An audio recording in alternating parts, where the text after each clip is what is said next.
Salut à tous, aujourd'hui on va avoir une sélection de 5 photos que j'ai faites sur Insta. C'était très dur pour moi de choisir, mais je voulais vous présenter 5 photos qui me tiennent vraiment à cœur, que ce soit parmi les voyages ou les rencontres que j'ai pu faire ces dernières années. Et comme certains d'entre vous ne me suivent peut-être pas sur Instagram, étant donné que c'est une nouvelle chaîne, j'avais envie de partager ça avec vous.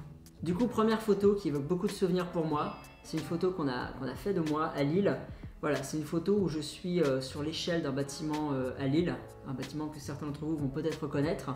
Et en fait, quand je suis arrivé à Lille, j'ai vraiment découvert le rooftop. La photographie depuis les toits, ça apporte vraiment un angle de vue qui est complètement différent, une adrénaline et une expérience vraiment nouvelle. Et j'avais adoré ça. Du coup, j'aime bien cette photo parce que je suis clairement en train d'admirer la vue et Robin Mindwide a pris la photo derrière et ça a fait vraiment un bon souvenir. Enfin voilà, je pourrais jamais retranscrire ce que je ressentais à ce moment-là sur une image, c'est pas possible, mais le côté vertigineux et l'adrénaline d'être au-dessus de la ville comme ça, c'était vraiment impressionnant.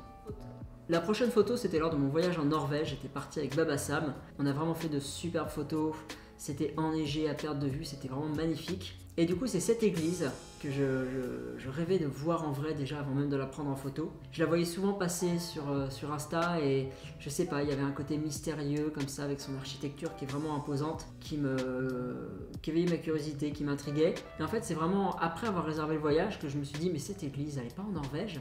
Du coup, j'ai fait quelques recherches après et je me suis rendu compte que si. Du coup, on a fait vraiment une halte en voiture juste pour cette église, ça valait vraiment le coup. Du coup, j'ai eu l'occasion de faire cette photo. J'étais vraiment content, mais j'ai passé tellement de temps à l'admirer, à tourner autour, parce qu'il y a une architecture en bois comme ça qui est vraiment particulière. Mais j'étais très content de cette photo quand même. Photo suivante, alors là c'était en Bavière, dans le sud de l'Allemagne. On a un petit côté vertigineux avec les pieds dans le vide comme ça. C'est des photos que j'aime bien faire, même depuis les toits d'ailleurs. Et même en temps normal, le fait d'avoir les pieds dans le vide sans forcément faire la photo, ça me donne moi déjà une adrénaline et puis un petit côté vertigineux comme ça que j'aime bien. On aurait juste la photo du château, ça n'aurait pas le même impact. Là, avec les pieds dans le vide, c'est plus immersif et voilà, ça donne un petit vertige quand même, donc je trouve ça cool. Et cette photo, je l'aime beaucoup, c'est beaucoup de souvenirs pour moi parce que c'était la première fois que je faisais du camping sauvage. On avait planté vraiment la tente juste là, avec cette vue, avec un petit peu de recul quand même par rapport à la falaise. Mais voilà, c'était vraiment superbe, le réveil avec une vue sur le château comme ça, c'était formidable. D'ailleurs, petite info au passage comme ça, c'est le château qui a inspiré le château de Walt Disney. Alors pour cette photo, il y a eu beaucoup de patience, donc déjà c'est pour ça que je l'apprécie particulièrement. Et je trouve le rendu vraiment formidable avec les feuilles qui s'envolent comme ça. Il y a un côté presque poétique, ça dynamise déjà l'image. Et je sais pas, il y a un petit côté presque japonisant alors que c'est une photo qui a été prise à Lille. Et ça crée du mouvement même si c'est une image figée. Je sais pas, il y a quelque chose que j'aime beaucoup.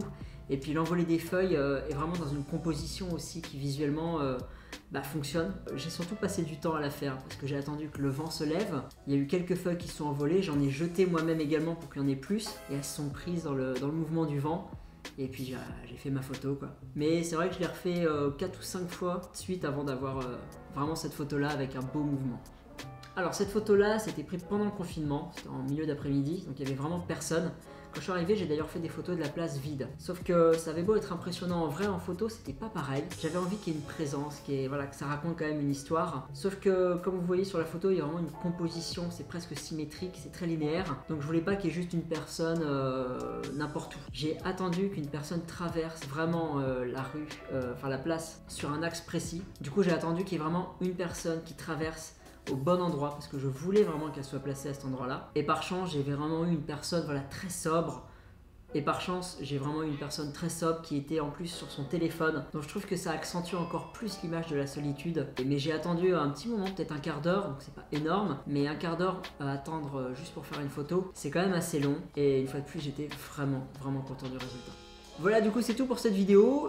Pour ceux qui ne me suivent pas encore sur Instagram, je vous invite à découvrir mes autres photos. Et puis n'hésitez pas également à vous abonner à cette chaîne et on se retrouve très bientôt dans une prochaine vidéo.